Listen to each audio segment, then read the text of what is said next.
All right, everybody, welcome back. My name is Agustino Fontevecchia. I'm digital director for Editorial Perfil in Buenos Aires, Argentina. And I'm here with James Granger, the editor in chief of the Buenos Aires Times, which is the only English language newspaper in Argentina.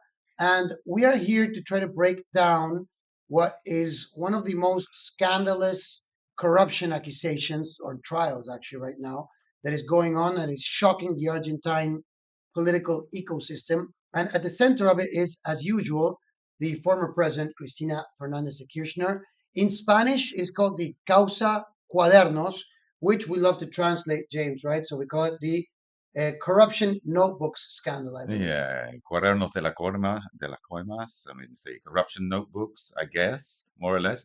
But what we're referring to is really these specific copybooks or notebooks. We would have said copybooks in the past that were kept by the chauffeur at the Federal Planning Ministry that has, should we say, inspired this case. Right. So just to give you a breakdown of what the case is, and then we'll get a little bit more into detail. Mhm. So, and you and me, James, we were covering this, and it was obviously amazing from a journalistic perspective Mhm. how every day something new occurred. So let me give a major thing.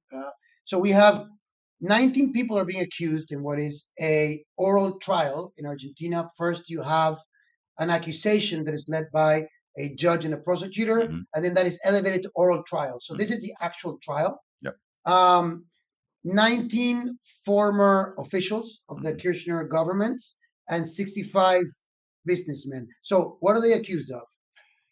Well, I mean, this is based on a big alleged corruption, bribery, and kickback scandal. What we're focusing on, as we said, the aforementioned notebooks. These were kept by Oscar Centino, a driver at the Federal Planning Ministry. He worked for a top official there, Roberto Barata, who was the second in command, if you like, of the minister, Whose name was? Julio Devido, There you who go. is another famous name from Argentina's past, shall we say. But the case essentially happens. What we have is Centino, who allegedly documented a series of trips. So, as he was a driver, the shepherding and driving around of bags of money that were allegedly taken from one site to another location. And he allegedly kept the details of the person that was transporting the money, the amount of money, and where it went to. These were all kept in a number of ledgers. I think there are 7 or 8 books, notebooks in total. And this case broke, I think, first in 2018. It was broken in La Nacion by a reporter called Diego Cabot. And since then, we've had the investigation. The investigators say it's the largest corruption scheme in the last 20 years of Argentina, and it will produce the largest trial in Argentina's history, purely down to length and the number of defendants that were involved. But essentially, what we're looking at here is a scheme that involves money being taken and paid by contractors in order to win public works kind of tenders from the government, if you like, from the Kirchner government. Right. So, the reason why this is so big is because Christina Kirchner is Mhm. accused, as the legal term here, illicit association, which kind of means, running a criminal organization. Yeah, essentially heading it. Yeah, to defraud the state. Nestor Kirchner, her husband, former president of the country as well, is included. Of course, he passed away, so he's not being accused. And several top line Mhm. officials, along with 65 businessmen that include some top level businessmen as well, including Angelo Calcaterra, who Mhm. is the cousin of Mauricio Macri, Mhm. former president, who is also one of the main leaders of the kind of the anti-Peronist circumstance. But there's other big names that we've seen. Grupo Techint, which is run by the Mhm. Roca family, one of the largest companies in the country, they're involved. Mhm. Grupo Rogio, which are the ones that run the Buenos Aires underground, the subway here, they're involved. Mhm. Enrique Pescarmona, which had a very large industrial company, is also accused, and several others. And what this apparently explained is part of a broader corruption scheme in which the private sector operators of the different government bids or government Mhm. contracts were asked to give the bribes to the Mhm. officials. Mhm. And they also colluded in order to set prices and see who would win each of the different bids.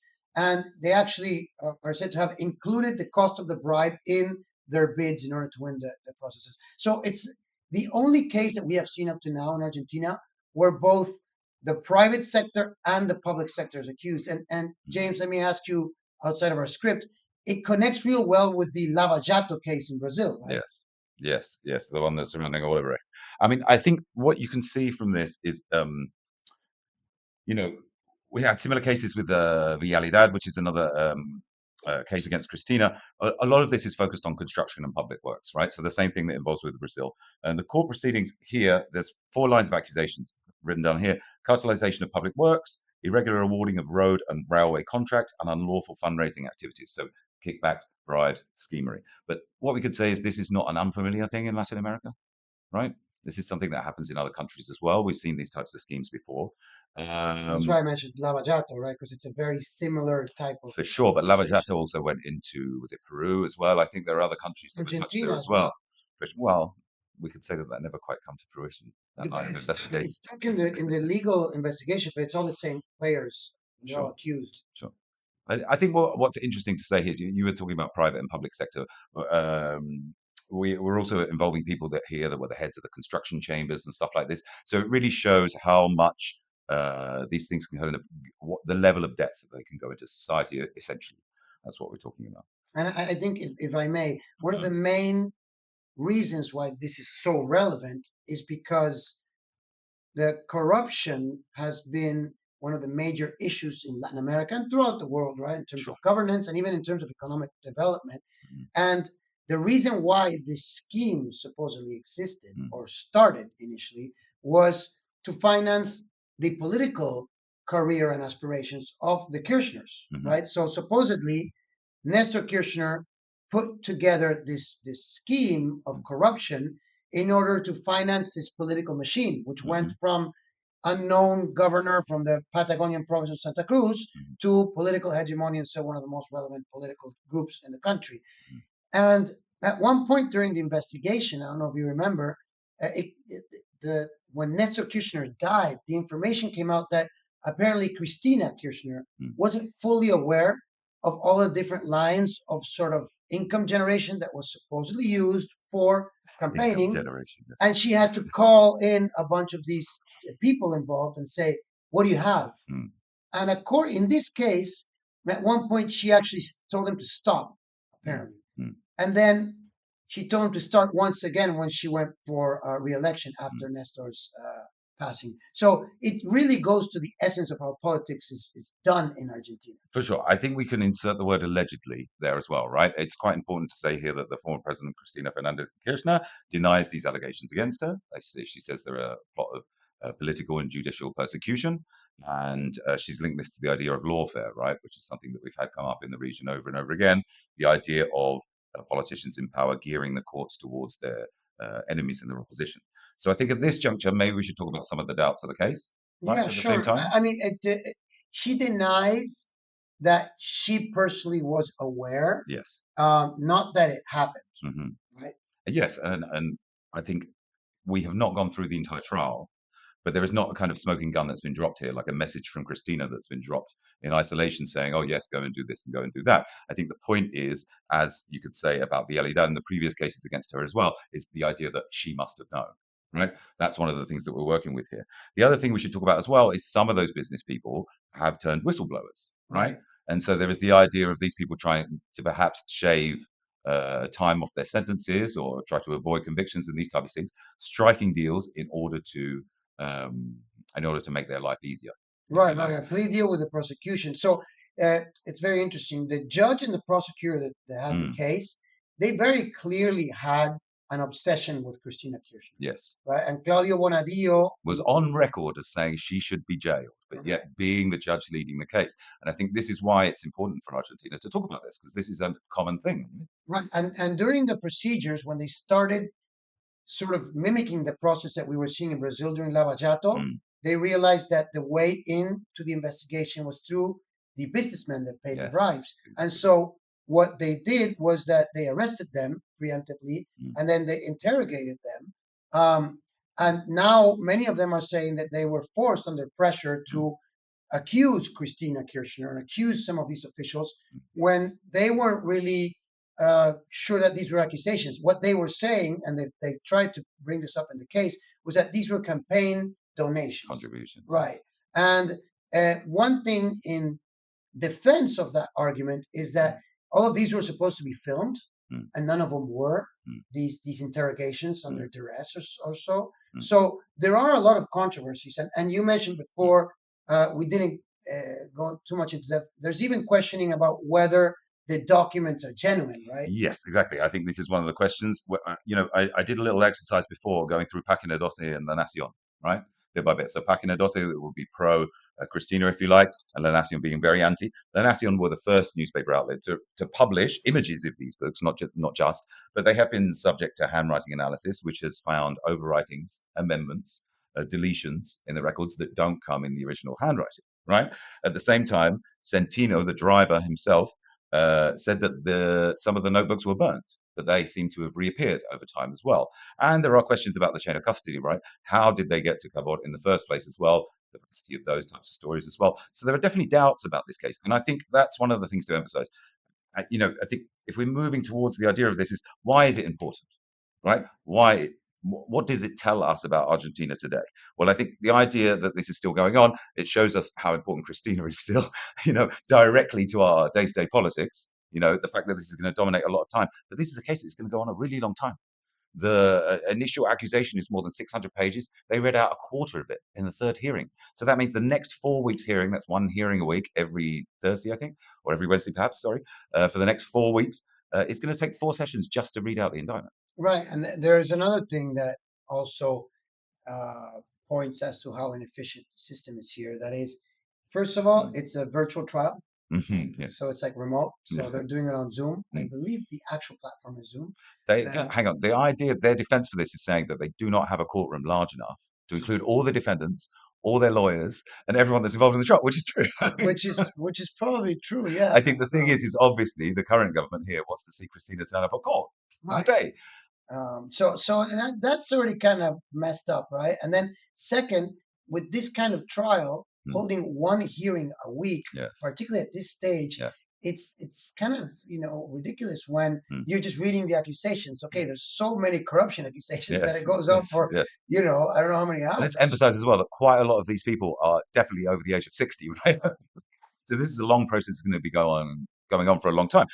The thing is what does it facilitate for our current government here? Well, you were talking about this before we went on air, right? And first of all, Cristina Kirchner has already seen her sentence fully confirmed by the Supreme Court in the public works case, Vialidad. So she's in jail and she can't run for office. And